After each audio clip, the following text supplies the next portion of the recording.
कि हाथ पकड़ ले अब भी तेरा हो सकता हूँ मैं, भीड़ बहुत है इस मेले में खो सकता हूँ मैं, और पीछे छूटे साथी मेरे याद आते हैं, वरना इस दौड़ में सबसे आगे हो सकता हूँ मैं। सभी साथियों को नमस्कार। तो साथियों, आज हम बात करेंगे अन्य महत्वपूर्ण प्रश्नों की। तो जो परीक्षा की दृष्टि से बहुत ही महत्वपूर्ण सवाल होंगे। तो ये रहा पहला क्वेश्चन आपकी स्क्रीन पे। क्या है? निम्न में से सदिश राशि है। आपको ऑप्शन दे रखे हैं गति, समय, द्रव्यमान और भार। अब देखो, मैंने क्या बताया था पिछले वीडियो में कि सदिश और अदिश राशि की आपको क्या याद रखनी है सर? ट्रिक याद रखनी है। तो मैं बात करूं यहाँ पे सदिश राशि की ट्रिक। सदिश राशि की ट्रिक की मैं बात करूं तो सदिश राशि की ट्रिक क्या है बताओ? तो अब बेबी, अब बेबी तब पास। क्या है सदिश राशि की ट्रिक? क्या है? अब बेबी तब बास। अब देखो, ऐसे क्या होगा? आवेग होगा, वैसे सर बल होगा, वे से वेग होगा, वी से विस्थापन होगा, तैसे त्वरण होगा, और बा से क्या होगा भैया? बा से तो सर भार होगा। क्या होगा? भार होगा। और से क्या होगा? संवेग होगा। ये तो थी सदिश राशि की बात। अब बताओ अदिश राशि की ट्रिक क्या होती है? उसका दाल एमएससी से आता है, प्लस में क्या होगा? आवेश होगा।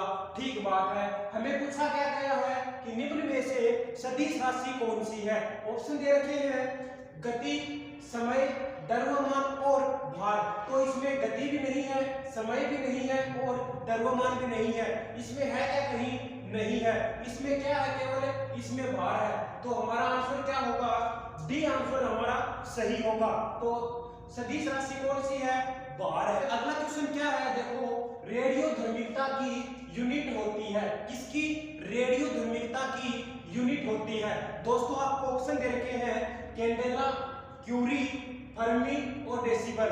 अब बताओ सर, कैंडेला तो ज्योति तीव्रता का मात्रक होता है, तो सर ज्योति फ्लक्स किसका मात्रक होता है? तो ल्यूमेन होता है। ज्योति फ्लक्स का मात्रक क्या होता है? ल्यूमेन होता है। और ज्योति दक्षता का मात्रक क्या होता है? लक्स होता है। आगे दे रखा है क्यूरी। बिल्कुल सही आंसर है।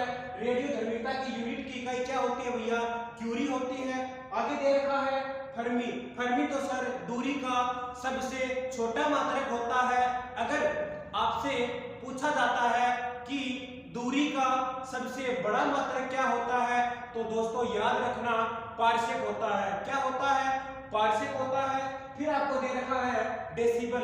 डेसिबल तो सर ध्वनि की तीव्रता का मात्रक होता है। किसका?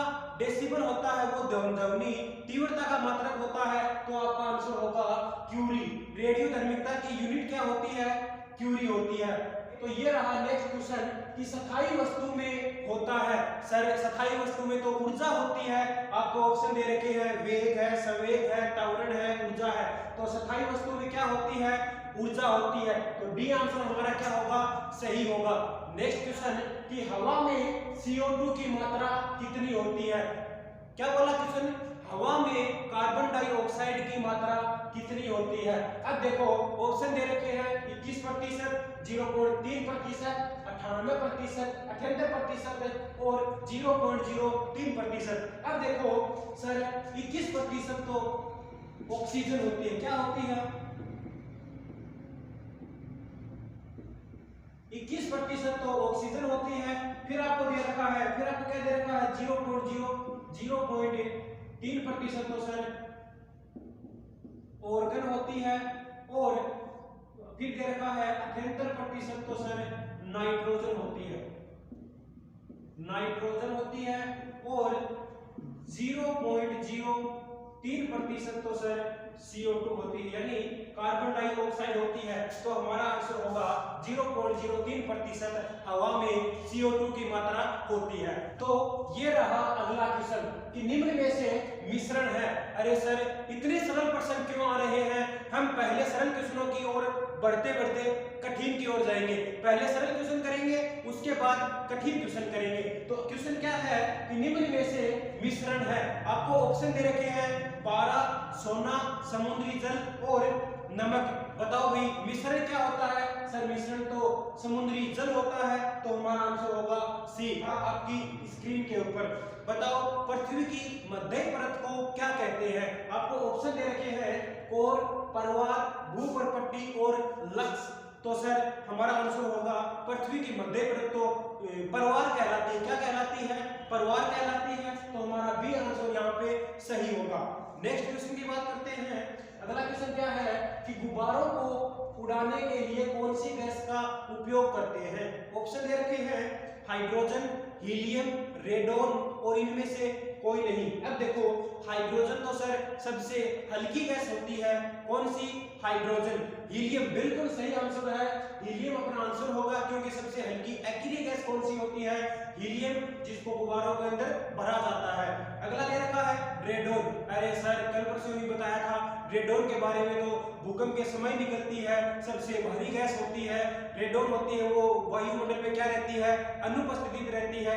रेडोन गैस होती है वो भूकंप के समय निकलती है। अब बात करते हैं नेक्स्ट क्वेश्चन की, तो हमारा आंसर होगा हीलियम। अब बात करते हैं अगला क्वेश्चन की।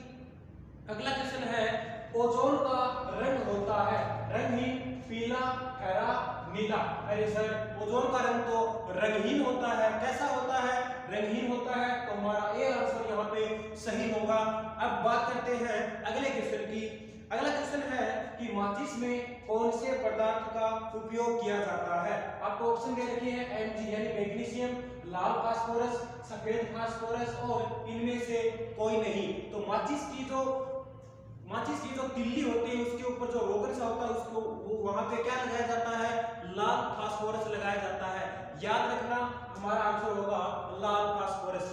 नेक्स्ट क्वेश्चन की बात करते हैं कि समुद्र की गहराई मापने का यंत्र क्या होता है। आपको ऑप्शन दे रखे हैं फेथोमीटर, नॉटिकल मील, नोट और फेथम। अब बताओ भाई सर समुद्र की गहराई मापने का यंत्र तो फेथोमीटर होता है। अगर आपसे पूछा जाता है कि समुद्र की गहराई मापने की इकाई क्या होती है तो फेथोमीटर होती है। अगर आपसे पूछा जाता है कि समुद्र तल की गहराई मापने की दूरी क्या होती है तो नॉटिकल मील होती है। अगर आपसे पूछा जाता है कि जहाजों की गति मापने का यंत्र क्या होता है तो नोट होता है। क्या होता है? नोट होता है। हमें पूछा क्या गया है कि समुद्र की गहराई मापने का यंत्र क्या होता है तो फेथोमीटर होता है। ए आंसर हमारा सही होगा। अगर आपसे पूछा जाता है कि भूकंप की तीव्रता मापने का यंत्र क्या होता है तो सिस्मोग्राफ होता है। अगर आपसे पूछा जाता है कि भूकंप की तीव्रता मापने का पैमाना क्या होता है तो रिएक्टर स्केल होता है। क्या होता है? रिएक्टर स्केल होता है।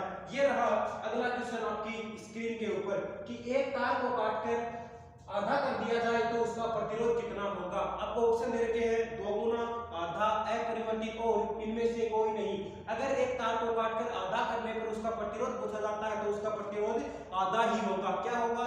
आधा ही होगा। अगर आपसे पूछा जाता है कि एक तार को काटकर दुगुना कर दिया जाए तो उसका प्रतिरोध कितना होगा तो उसका प्रतिरोध 4 गुना होगा। तो हमारा आंसर होगा आधा। नेक्स्ट क्वेश्चन की हम बात करते हैं। ये रहा अगला क्वेश्चन आपकी स्क्रीन के ऊपर कि ओरियन क्या है। अरे सर ओरियन तो एक तारामंडल होता है।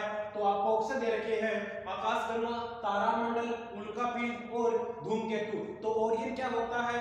ओरियन तो सर तारामंडल होता है। तो साथियों तब तक हंसते रहो, मुस्कुराते रहो। मिलते हैं अगले वीडियो में नए अंदाज के साथ, नए जोश के साथ। जय हिंद, जय भारत।